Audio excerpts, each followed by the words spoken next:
Flashback for bills of exchange CPT, ठीक है, जरा ध्यान से देखो। एक है कृष्णा और एक है Sudesh. Krishna sold goods to Sudesh. In the books of Krishna the entry is Sudesh to sales. Krishna draws the bills of exchange on Sudesh. The entry in the books of Krishna is bills receivable account debit to Sudesh account. All right? Yes. Now Krishna is in need of money. Krishna is in need of money. So उसके पास एक bills of exchange है already, हाँ या ना? He has got bills of exchange. वो इस bills of exchange को ले जाता है किसके पास? बैंक के पास, और वो अपने बिल को क्या करता है? डिस्काउंट। और डिस्काउंटिंग की एंट्री आपको बताता हूं कैसे होती है। Krishna will pass the entry bank account debit, discount account debit to bills receivable account. सही कहा मैंने? अगर मान लेते कि बिल्स ऑफ एक्सचेंज 10,000 का है और ये 3 महीने बाद ड्यू होने वाला था, it was getting due after 3 months, then my dear friend, Krishna will not have to wait till 3 months. Krishna can get the money immediately right now. Possibly he'll get 9,800. Discount he'll have to be at 200, and the bill he will receive 10,000. ये logic था बेटा। ये तो entry हो गई इन the books of Krishna. Now what is the entry in the books of bank? अब बड़े हो गए हो ना तुम, अब बैंक्स के बुक्स में एंट्री बताओ। So can I say bill purchased account debit? उन्होंने बिल परचेस किया कितने का? 10,000 का। टू क्या बोलेंगे वो? कृष्णा के अकाउंट में पैसा डाल देंगे। टू कृष्णा 9,800। टू डिस्काउंट की जगह पे मैं यहां पर बोलूंगा to interest oblique discount account, क्योंकि बैंक के लिए तो ये इंटरेस्ट इनकम ही हुई ना। कितना? 200। बोलो हाँ, ये एंट्री समझ में आई बैंक के बुक्स में। तो बैंक के लिए जो आप डिस्काउंट करते थे ना डेबिट साइड में, ये बैंक के लिए क्या होती है? इनकम। मगर बिल परचेस कितने में दिखाया आपने? 10,000 में। Did you get my point? Bill purchase 10,000 में दिखाया। ये आपकी करंट असेट है। अगर आपके एग्जाम में क्वेश्चन आया bill purchased, it is a current asset, it is an asset in the books of bank. Okay, then my dear friend, you have got to interest discount to Krishna. Fine. अब जरा ध्यान से सुनो। अब आया कहानी में एक twist. Now it's time to understand entries in the books of bank in case of discounting of bill with the bank. क्या एंट्री होती है बेटा जी? Bill discounted account debit at full value, जैसे मैंने एंट्री की bill purchased account debit to customer account, that is to Krishna account, and to my dear friend discount account, that is nothing but income for the bank, interest income. Say yes, boys and girls. Now the new question is, what is rebate on bill discounted? तुमको discount क्या है ये तो समझ में है। Now what is a rebate on bill discounted? Rebate on bill discounted can be understood with this number line. Suppose bank purchased a bill from Krishna on 1st March 2015 and the tenure is 3 months. So the bill is going to mature as on 1st May 2015. 1st May, 1st June, नहीं March, sorry, 1st May, नहीं 1st June ही आएगा, 1st June। 3 महीने बाद, agreed. अब यहां पर मेरा year and है 31st March 2015। Now have you studied one more concept in your CPT?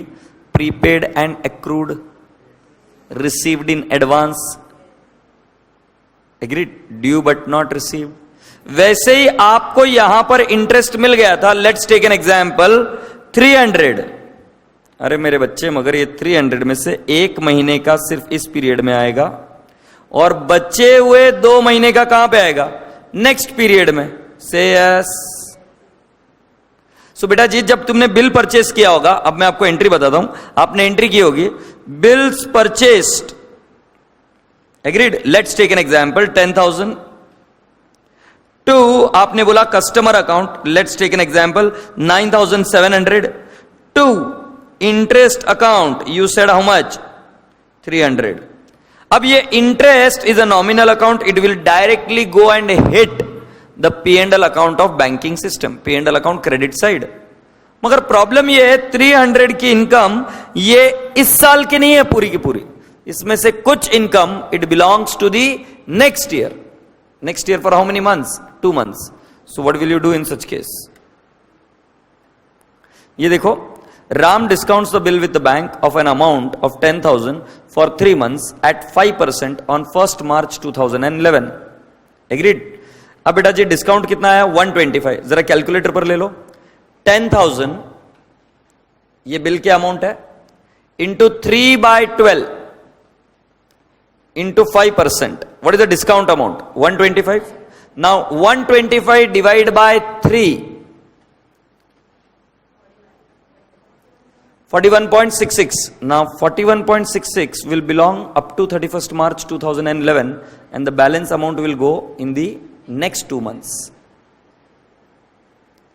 So 41.67 and the balance amount 83.33 will go in the next period.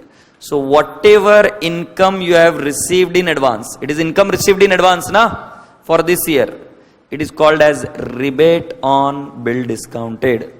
Income received in advance, interest received in advance, कोई हम banking की भाषा में क्या कहेंगे? Rebate on bill discounted. तो entry क्या होगी आपकी? एंट्री यही तो होगी ना, ठीक है, एंट्री यही तो होगी. एक्रूअल कंसेप्ट के हिसाब से समझ में आया ना, 10, 11 और 11 के बराबर. एंट्री क्या होगी? देखो, फर्स्ट एंट्री ये डिस्काउंटिंग की है, फर्स्ट एंट्री डिस्काउंटिंग की है. Second entry for transfer of unearned discount to rebate account. हम इनकम रिसीव्ड इन एडवांस की एंट्री क्या करते हैं? ऐसे ही तो करते हैं ना, income account debit to income received in advance. Do you remember this? Say yes. तो बेटा जी हमने एंट्री क्या कर दी? इनकम का नाम यहां पे डिस्काउंट है. एग्रीड? तो हम क्या करेंगे? Discount account debit to rebate on bill discounted account. It is nothing but income received in advance. और क्या है? ये समझ में आया? चलो अब हम अगली बात के बारे में बात करते हैं. What is the next thing? For transfer of opening balance of unearned interest to interest and discount for the year. ये क्या होता है कि जो हमने क्लोजिंग एंट्री की होती है वही एंट्री अगले साल डे 1 को रिवर्स होती है. You must have either studied this in your articleship और you must have studied this in your non profit making organization. जो कोई भी 4 अकाउंट होते हैं, prepaid expense, outstanding expense, income received in advance and accrued income, ये चारों के balances जो आप एंट्री करते हो वो नेक्स्ट डे फर्स्ट डे को, नेक्स्ट ईयर फर्स्ट डे को रिवर्स हो जाते हैं. तो जो एंट्री आपने की थी वही एंट्री रिवर्स हो जाती. क्या एंट्री होती? Rebate on bill discounted account debit to discount on bills account. Is that okay? तो ये 3 एंट्रीज आपको याद करनी पड़ेगी और अभी मेरे को आप एंट्रीज बताओगे. पहली एंट्री बताओ क्या आती है? Bills discounted account debit which value? Gross value. To customer account, right, जितना पैसा आया कस्टमर के अकाउंट. टू इंटरेस्ट अकाउंट और टू डिस्काउंट बोल दो. Discount is also nominal account, it is also an income for bank. Now my dear friend, it is not necessary that this discount is an income of only 1 year. This may be the income of more than 1 year. तो क्या करोगे? Income received in advance की entry करोगे. तो ये entry कैसे होती है? Discount account debit to rebate on bill discounted account. Now once you make this entry, remember in the next year I am saying on day 1 opening balance की entry you will have to reverse it. तो reverse की entry क्या होती है? Rebate on bill discounted account debit to discount on bills account in the next year. Can you please highlight these entries in your textbook? Those are being given to you. दिखाऊं क्या कहां पे?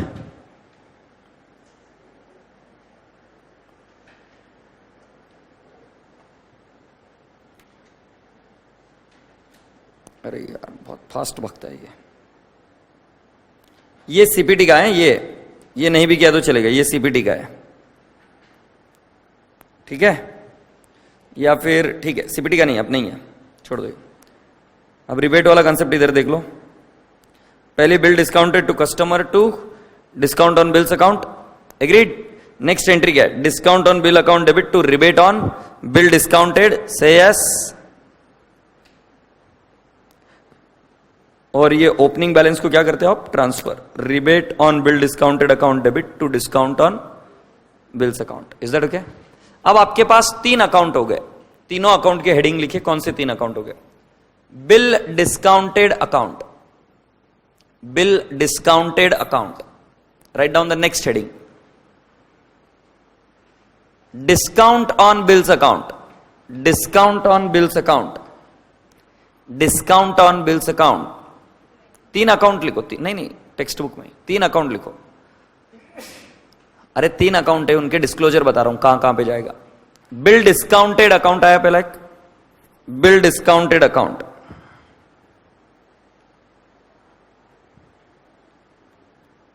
दूसरा कौन सा है? डिस्काउंट अकाउंट,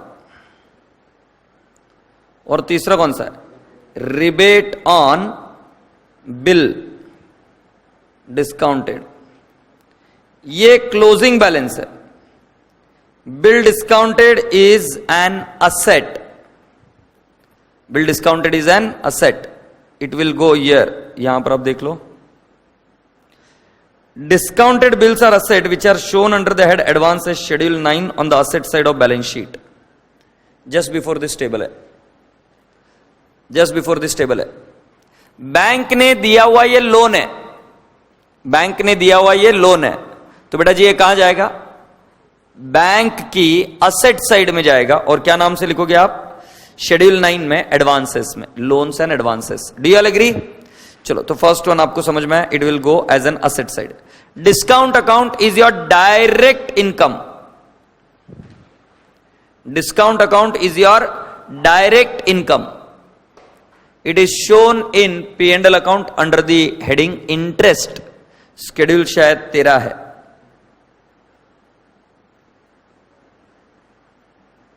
ये बताता हूं मैं कहां पे, जरा नीचे आ जाइए। P&L अकाउंट है आपका,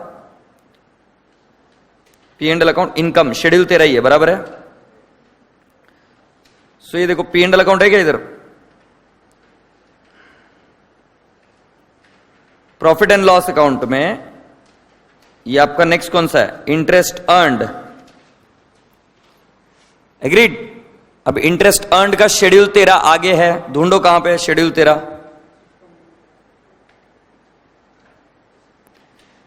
राइट इधर देखिए, शेड्यूल 13 में क्लियर शब्दों में लिखा है interest discount on advance bills. Discount on bills लिखा है कि नहीं लिखा है? So discount on bills go where? Schedule 13, it is a direct income. और लास्ट आइटम कौन सा है? Rebate on bill discounted, it is nothing but income received in advance, that is a liability. हो कि नहीं?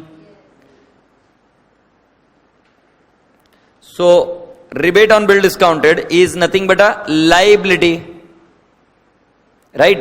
Short term liability, income received in advance, so it will go in balance sheet liability side under the heading other liability, rebate on bill discounted, schedule number 5। तो इसके 3 item समझ में आए क्या? Schedule number 9, schedule number 5 और schedule number 13। Schedule number 9 थोड़ी था वो, yes, loans and advances, it is an asset, it is an asset, right. Balance sheet asset side में जाता है ना लोन्स एंड एडवांसेस। शेड्यूल 5 किसका? शेड्यूल 9 है ना कि 5 है? इंटरेस्ट एक्रूड का शेड्यूल 13 है। रिबेट नहीं, रिबेट का शेड्यूल 5 है। Interest accrued, interest received in advance schedule 5। ये शेड्यूल की चिंता मत करो, मैं याद करा दूंगा, ये बायात का खेल है, आराम से याद करा दूंगा। बट अभी तुमको समझ में आएगा 3 आइटम अलग अलग जगह। एक जो डिस्काउंटेड, बिल डिस्काउंटेड ऐसा बोला तो वो असेट साइड में जाता है, loans and advances. Second one अगर रिबेट बोला है तो शेड्यूल 5 में जाता है, it is a liability, income received in advance. और यदि डिस्काउंट बोला है तो it is your income, it will go in your P&L account. Interest, it is the first item. Is that okay? Now come down to the next question, concept question number 5.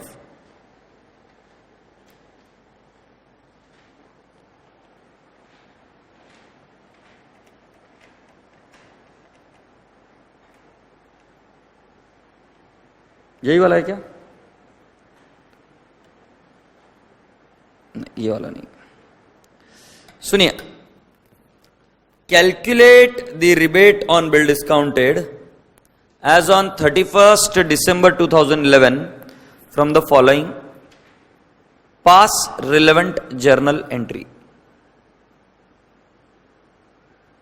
ठीक है, सुनिए.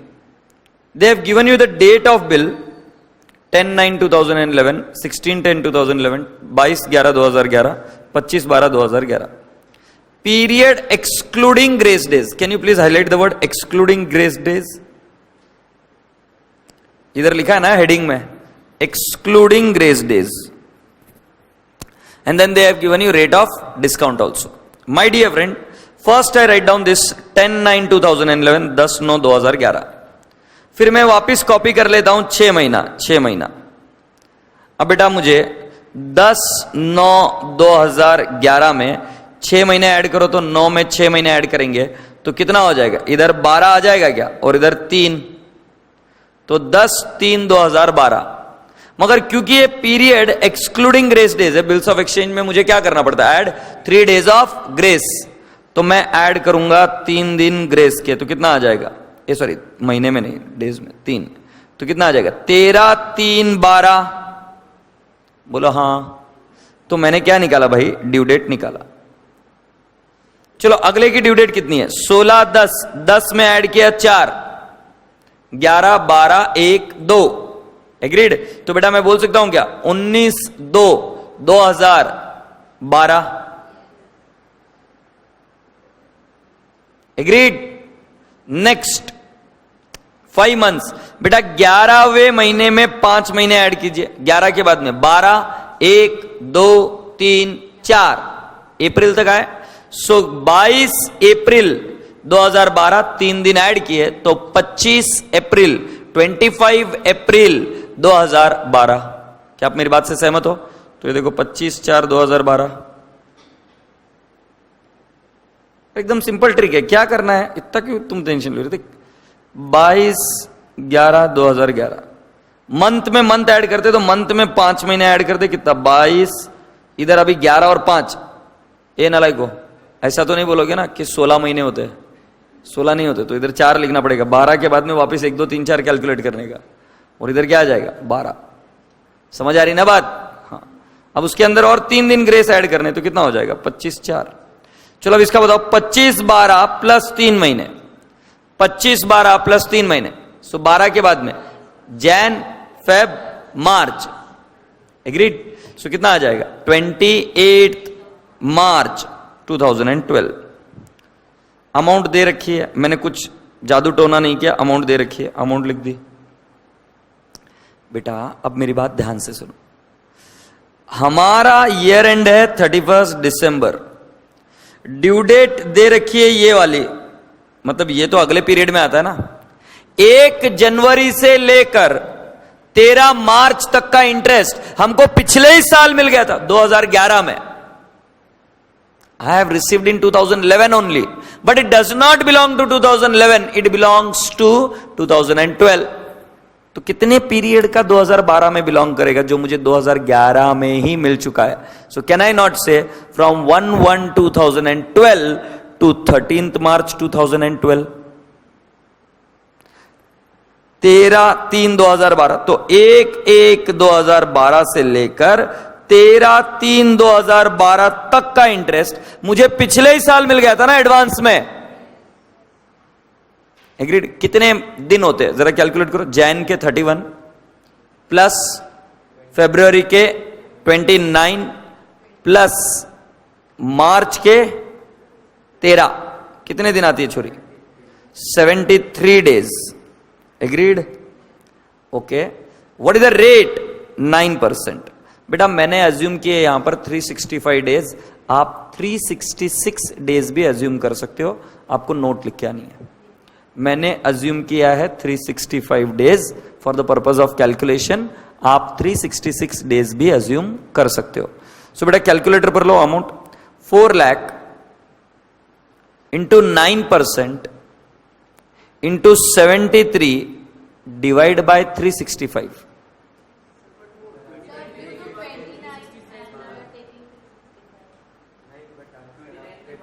360, अच्छा sorry, तो मैंने इधर ही देखा, तो 366 days इधर कर देता हूं, अब ठीक है। So we have taken it on 366 days only. तो जरा लो कैलकुलेटर पर, 4 lakh into 9% into 73 divide by 366, कितना आ रहा है बेटा? 7180। Do all agree? चलो दूसरा वाला लेकर बताओ मुझे। 7 लाख इंटू 50 डेज, 50 डेज कैसे है बेटा? जैन के 31 और फेब्रुवरी के कितने? 19। 30 plus 19 is how much? 49, sorry 31 plus 19 is 50। तो बताओ कितना होता है इंटरेस्ट? कैन आई से 7 lakh into 11% into 50 divide by 366? बोल बेटा कितना आ रहा है?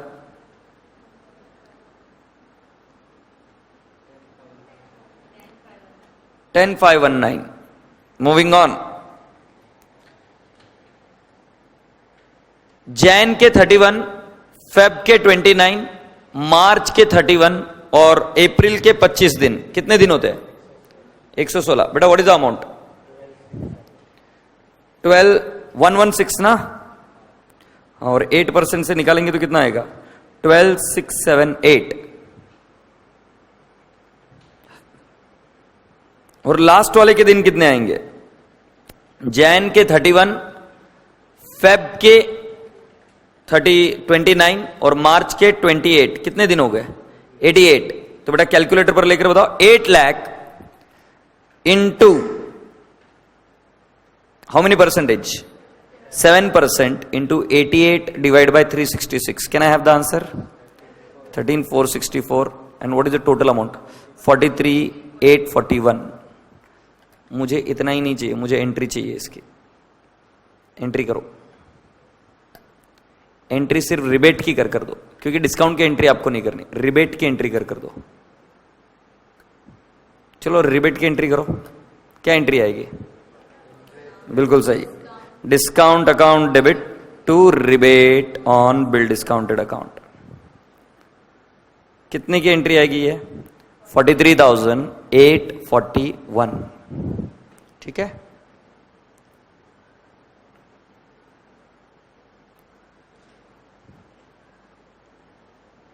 ठीक है छोरे, लिख दिया। अब एक और क्वेश्चन मैं आपको डिक्टेट कर रहा हूं, वो आपको लिख कर लेना इसका। ये तो कंप्लीट हो गया होगा ना? अब अगला क्वेश्चन ये रहा आपके सामने।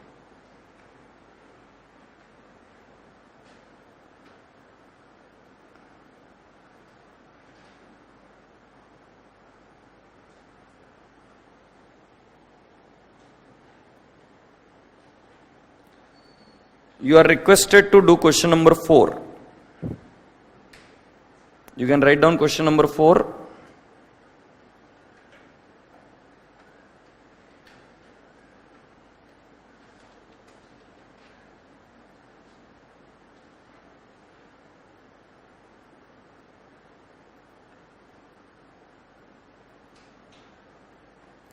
Question number 4. Are you able to do this? Sure about it? चलो देखें आंसर फिर। मुझे इसमें जो मेजर इंटरेस्ट था वो आपका कि सिर्फ अमाउंट निकालना नहीं है, इसमें मुझे इंटरेस्ट था कि आप इसको बैंक के P&L अकाउंट में और बैलेंस शीट में प्रेजेंट कैसे करते हो ये भी देखना था, और क्या आपको इसकी जर्नल एंट्रीज आती है क्या? तो मैं इसमें जर्नल एंट्रीज भी आपसे करवाऊंगा, 3 journal entries. Is that okay? तो आप वर्किंग करके रेडी रहिए, फिर हम इसकी जर्नल एंट्रीज वगैरह सब कुछ एक साथ देखेंगे।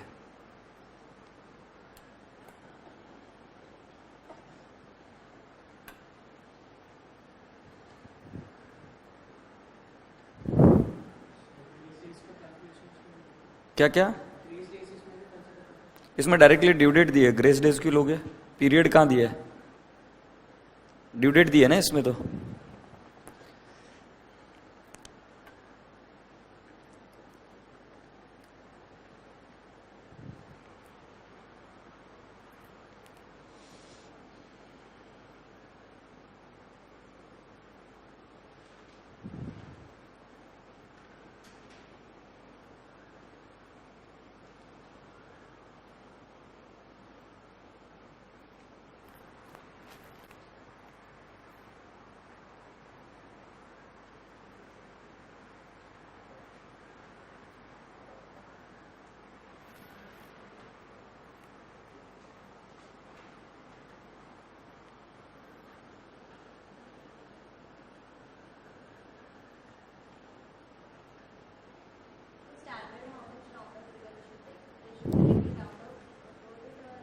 What round of? It's okay. Nothing of that sort. You can round off to the nearest rupee. चलिए आंसर देख लिया जाए।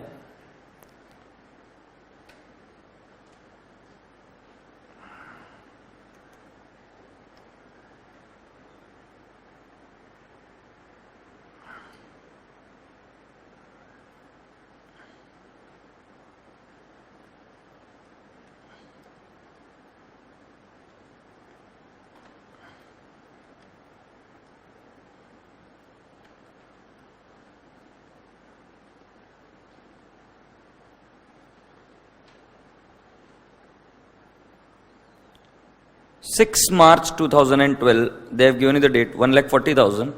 कितने दिन आए? 66। ओके, रेट कितनी दे रखी है?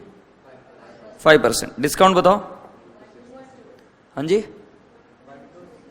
1262। अच्छा, ये मेरे यहां पर ये 1262, ओ सॉरी,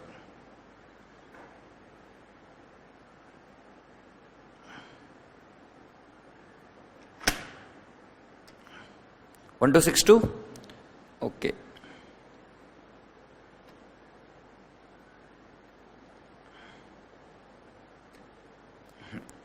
चलिए मुझे बताइए next. 12/3/2012 amount is how much? 436। Days बता दीजिए। 72। कितना रेट है? 4.5%। कितना आ रहा है? 3860। फिर मेरा 4.5 रेट ही है ना? ये इज इक्वल टू क्या है? दिस मल्टीप्लाइड बाय, एक सेकेंड, C6, एक second, C6 into E6 divide by, अच्छा ये 72 ही आ गया क्या? अच्छा,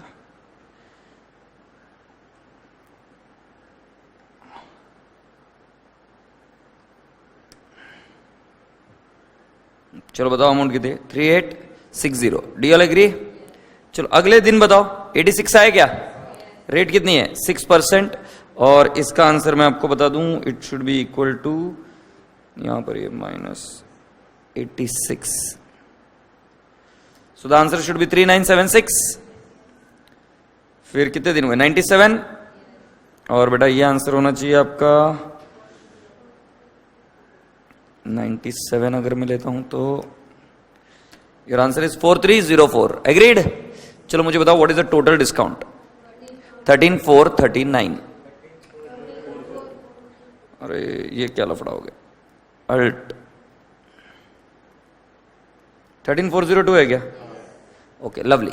now please make the entries in your notebook. The first entry, what is the opening rebate? What is the opening rebate? 8340. So the first entry is rebate on bill discounted account debit.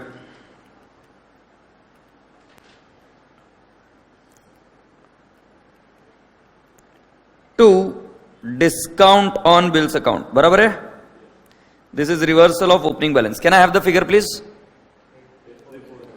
8340 and 8340. Next, move on. What is the next item?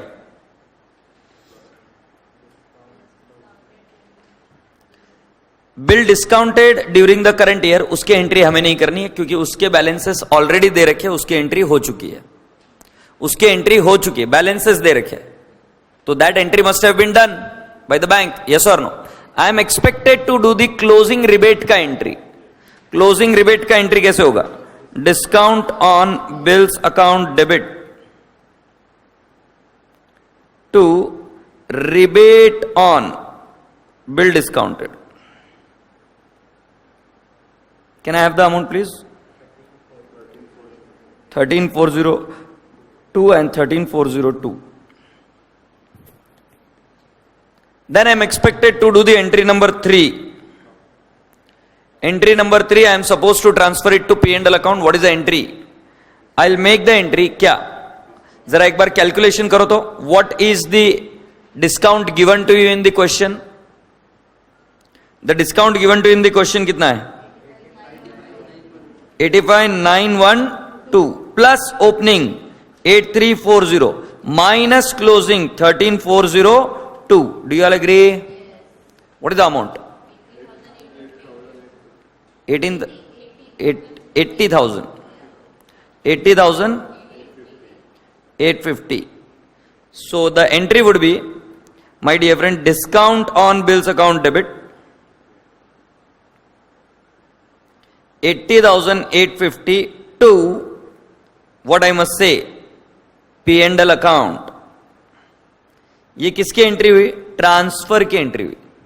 We have transferred it to P&L account. Alright,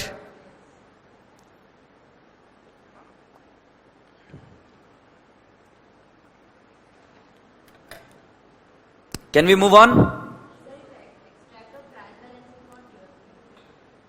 still you need not make that entry unless and until last. ठीक है, discount की entry मत करो क्योंकि बेटा क्या है कि हमको कौन सा बिल था उसका हर एक का अलग अलग रेट होता है, discounting rate, and that entry is done on each and every discounting. जैसे जैसे कस्टमर आते हैं डिस्काउंट करते वैसे वैसे एंट्री चली जाती है. तो हम फाइनलाइजेशन के एंगल से देखते हैं. Don't look it from the book keeping point of view. जो तुम एंट्री करोगे वो डे टू डे एंट्रीज है, उसको नहीं देखना है. फाइनलाइजेशन की 3 एंट्री, ओपनिंग बैलेंस को रिवर्स करो, क्लोजिंग बैलेंस की एंट्री करनी है और कितना ट्रांसफर होगा P&L अकाउंट को. Is that okay? सो इसका प्रेजेंटेशन देखो कैसे करते हैं हम. Competition of interest earn 8340 opening balance, add received during the year, subtract the rebate which is closing during the year, and my dear friend I will get the answer 80,813. If they ask you to show how particular discount is being represented. बराबर है ना? Opening balance कितना था? आपका भी तो इतना ही आया था 80,813. अच्छा ये फिगर गलत है ना मेरा. ये कितना था? 13,402.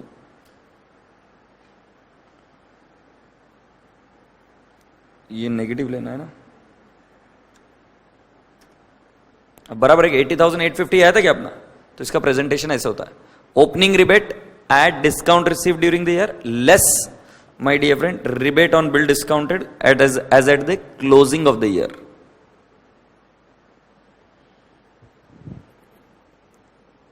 अभी पूछूंगा आपको कौन सा आइटम कहां पे जाता है. ये कंप्लीट कर लो, इतना बस खत्म हो गया. फिर इसमें से फिगर्स भी बता देता हूं कौन सी चीज कहां पे जाती है.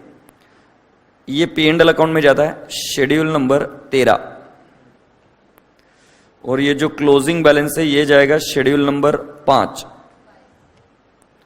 और जो बिल डिस्काउंटेड दिए जाएंगे आपको ग्रॉस फिगर, ये शेड्यूल 9 एज एडवांसेस. ठीक, गुड.